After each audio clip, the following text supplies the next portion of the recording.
उत्तराखंड का एक ऐसा मंदिर जो अपने अंदर 25 साल का पुराना इतिहास दबाए हुआ है।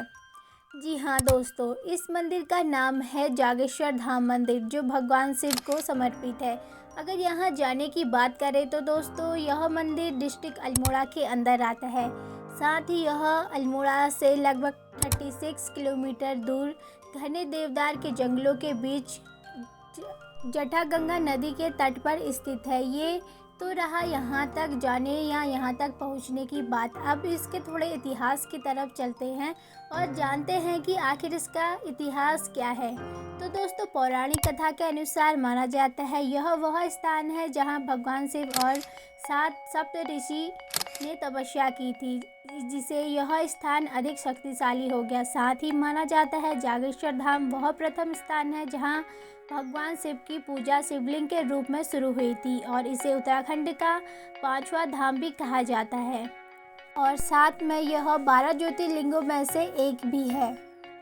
आइए दोस्तों, अब इसके कुछ हिस्टोरिकल सिग्निफिकेंस यानी कि ऐतिहासिक महत्व को जानने की कोशिश करते हैं। अगर इन मंदिरों के निर्माण के बारे में बात करें तो इन मंदिरों का निर्माण 7वीं शताब्दी और 18वीं शताब्दी के दौरान कत्यूरी और चंद राजवंशों ने किया था। साथ ही माना जाता है इनका निर्माण पत्थरों, तांबे की चादरों और देवदार की लकड़ी का उपयोग करके किया गया है। दोस्तों, अगर आपने ध्यान से सुना होगा तो मैं केवल यहाँ एक मंदिर के बारे में बात नहीं कर रही हूँ, मैं ज़्यादातर मंदिरों के बारे में बात कर रही हूँ। तो दोस्तों, इसका मतलब ये है कि यहाँ एक मंदिर नहीं बल्कि उनके छोटे बड़े मंदिर हैं।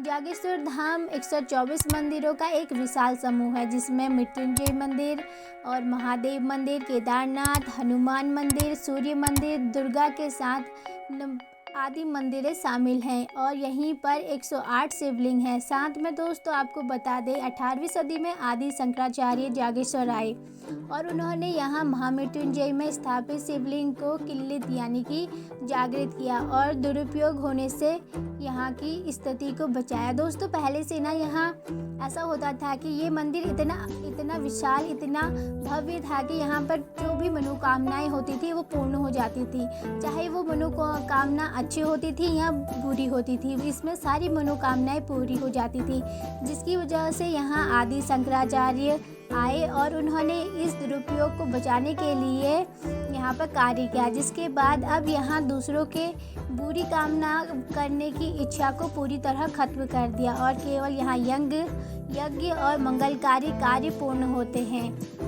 तो एक पौराणिक कथा ये भी कहती है, पता नहीं ये कथा सत्य है या असत्य है, लेकिन इस कहानी के अनुसार कहा जाता है कि दक्ष यज्ञ के बाद शिवजी दारुक वन जागेश्वर में तपस्या कर रहे थे, जहां सप्त ऋषियों की पत्नी उन पर मोहित हो गई, जिससे ऋषियों ने शिव को श्राप दिया और शिवजी ने आकाश में तारों के रूप में रहने का आदेश दिया।